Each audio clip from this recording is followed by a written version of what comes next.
Hello Ma'am May, ito na pa yung machine ninyo. Andito yung mga logo. Yan. Isa, ito yung pinakamalaki.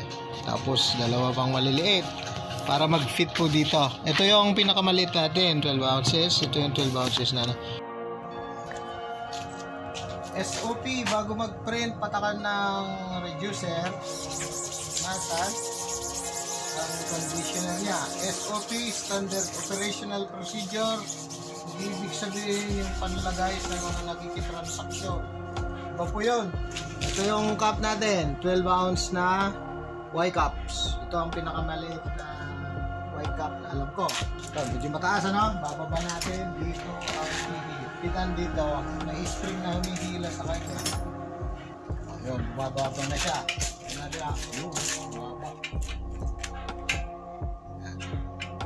Dito ang kakaliwa, parang hihila siya ng gano'n.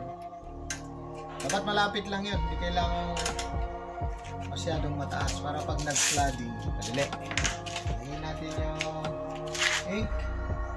Dito ang approach sa umpisa. Kapatan lang yung yung image. Tapos sinila. Pag pinas ganyan, tutulak na gano'n. Malalagyan ng palaman. Tapos check natin. Naka-align na po yan. Ano? 1-0. Ulitin natin. Maganda magtuloy-tuloy. Huwag mo nang titigil-tigil kasi pag natigil, magbabara. Dalawa. Actually, ito ang print nito ay pa isa-isa lang dapat. Okay. Ayan, tapos na tayo. Mag-print. Tingnan natin ano. Pag dyan, kahit bitawan natin pababa itong frame, walang lulusutan yung ink doon. So, okay lang. Ayun naman, pag gusto natin itaas ito, merong pipihitin dun sa likod. Parang tukod yan na screw dito. O, yan, di tataas siya para pwede tayong mag-operate dito. Pag nakataas siyang ganyan, pwede nating ilipat ito. Ililipat yan forward, backward kung gusto nating pumalit ito. Siyempre hahabulin natin yung posisyon nito kasi hindi natin pwedeng ilipat ito. Naka-fix itong sa squeegee nya. Yung frame ihahabol natin kung saan tatapat dapat yung squeegee dun sa image. Ganun lang po yan. Yan yung mga simpleng parts nito. Magandang mai-demo rin namin yung mga gawain. Okay, so ito yung outcome. Ayan. Mango Haven siya. Ayan. Okay.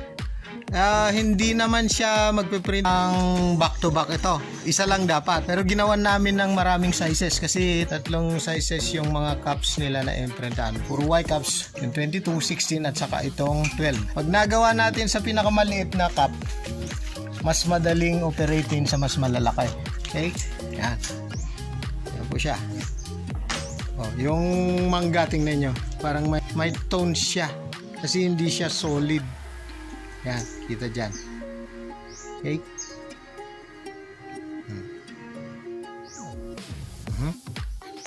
Hindi lang maganda-ganda itong camera. Pero yan po yung outcome. Medyo matulis po yung caps, ano? Kaya yung outcome niya minsan nadidistort yung pagka-circle. Pero ayos pa yun. Yan.